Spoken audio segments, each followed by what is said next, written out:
Bhima by भी उस तालाब पर पहुंच जाती है। और माता भीमा बाई जब तालाब पे पहुंची है, जैसे ही उन संत जी ने देखा है भैया, माता भीमा बाई को पहचान लिया और आवाज लगाने लगे, अरे बेटी भीमा। माता भीमा बाई सोच में पड़ गई, अरे मैं तो इन संत जी को जानती भी नहीं, लेकिन फिर भी ये मेरा नाम कैसे जानते हैं। कोई बात नहीं, माता भीमा ने जाकर के संत जी के चरणों में प्रणाम किया। जय मंगल हो बेटी, जय मंगल हो, जय मंगल हो। आज माता भीमा बाई बोल पड़ी, हे संत जी, कहो बेटी। मैं आपको जानती भी नहीं और आप मेरा नाम कैसे जानते हैं? अरे बेटी, हाँ, आपका नाम हम कैसे जानते हैं? हाँ, हे बेटी, भले ही आप हमें नहीं जानती, लेकिन मैं आपको जानता हूँ, क्योंकि मैं आपके ही कुल और खानदान से हूँ। बेटी, मैंने उस समय परिवार का त्याग कर दिया था जब विवाह भी नहीं हुआ होगा आपका। हे बेटी, मैं गांव-गांव में जाकर के, जंगल में जाकर के अपने इस समाज को जगाने का काम करता हूँ। जो मेरा समाज एक गुलामी की बेड़ियों में जकड़ा हुआ है, लेकिन अपने हक अधिकारों के लिए आवाज नहीं उठाता। इसलिए मैं गांव-गांव में जाकर के इस समाज को जगाने का काम कर रहा हूँ। माता भीमा बाई ने जब ये बात सुनी भैया तो बड़ी खुश है और बोली, इसी बात से तो मेरा स्वामी भी दुखी और चिंतित रहते हैं। बोल पड़ी, है संत जी, आप थोड़ी देर रुक जाइए, मैं अपने स्वामी को बुला करके आपके पास आती हूं।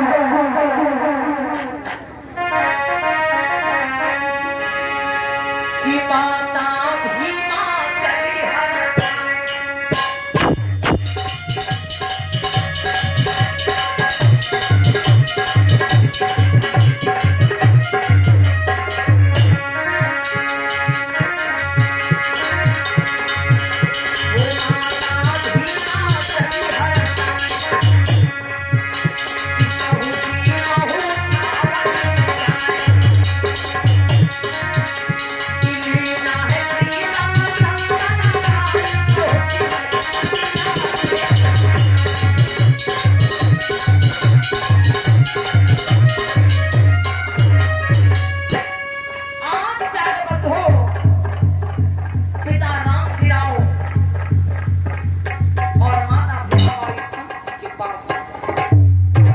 संत जी के चरणों में राम जी राव का प्रणाम स्वीकार हो। अरे बेटा राम जी राव। हाँ संत जी। मैं क्या देख रहा हूँ? बहुत ही उदास, बहुत ही निराश हो, आंखों में आंसू भरे हुए हैं। क्या मैं इस उदासी का कारण जान सकता हूँ? हाँ संत जी। बोलो। संत जी, हाँ। इस हमारे समाज पर आपको तो पता ही है कि इस मेरे समाज पर कैसे दिन रात अत्याचार होता है संत जी।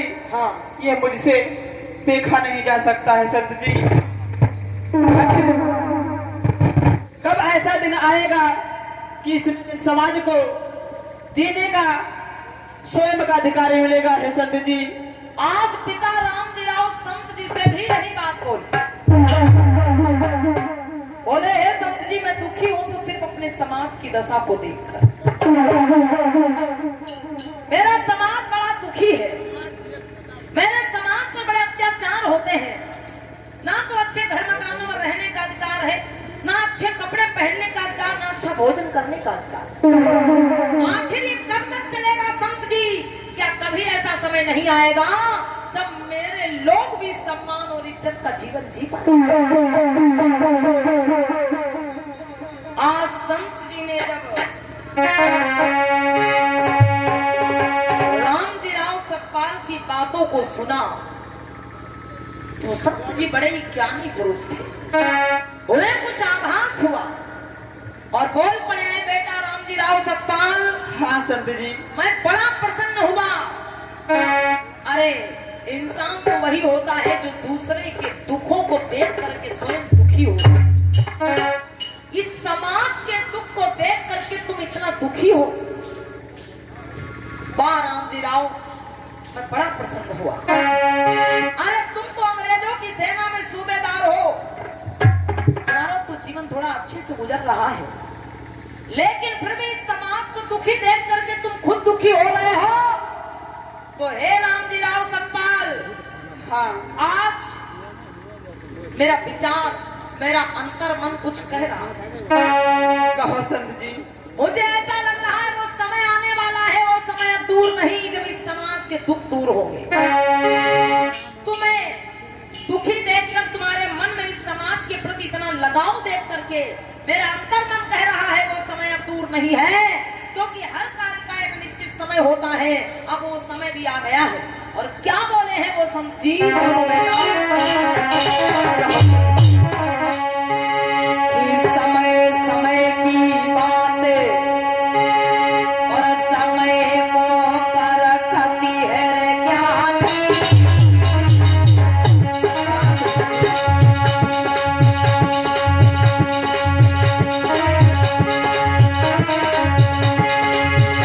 ओ समय समय की बात, समय को परखती है ज्ञानी। समय पे निकले धूप, समय परखती है ज्ञानी।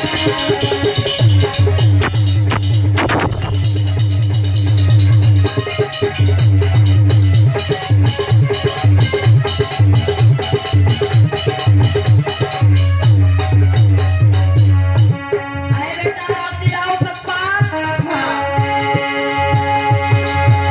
अरे समय समय की बात, समय को परखती है ज्ञानी। समय पे निकले धूप, समय परखती है ज्ञानी।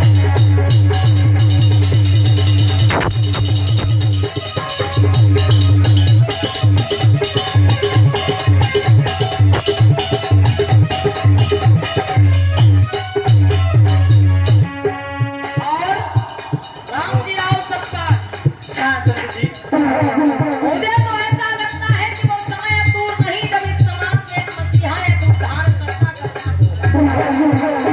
और मुझे तो ये लग रहा है, मेरा अंतर मन कह रहा है, मेरा अंतर मन कह रहा है रामजीराव सतपाल, हाँ संत जी। कि वो मसीहा कहीं और नहीं बल्कि तुम्हारी पत्नी भीमा बाई के द्वारा जन्म लेगा। मुझको तो ऐसा लग रहा है, मेरा अंतर मन कह रहा है कि तुम्हारी पत्नी भीमा बाई के द्वारा 14वें पुत्र के रूप में उस मसीहा, उस उद्धारकर्ता का जन्म होगा। बोलिए परम पूज्य बाबा साहेब की। हाँ, संत जी ने अपने मन की बात कही रामजीराव सतपाल को दुखी और निराश देखकर। उन्होंने अपने अंतर मन से ये बातें बोल दी। भविष्यवाणी नहीं की। जैसे हम आप किसी को दुखी देखते हैं, तो अगर वो व्यक्ति किसी बात से परेशान होता है तो क्या कहते हैं, भैया बहुत जल्द तुम्हारा दुख दूर हो जाएगा, परेशानी तुम्हारी दूर हो जाएगी, हम आप भी कह देते हैं। तो वही बात संत जी ने भी कह दी रामजीराव को दुखी देख करके, कि हमें तो ऐसा लगता है कि इस समाज के पैरों में जो बेड़ियां, गुलामी की बेड़ियां पड़ी हुई है, उनको तोड़ने वाला एक उद्धारक, एक मसीहा कहीं और नहीं बल्कि तुम्हारी पत्नी भीमा बाई के द्वारा ही जन्म ले।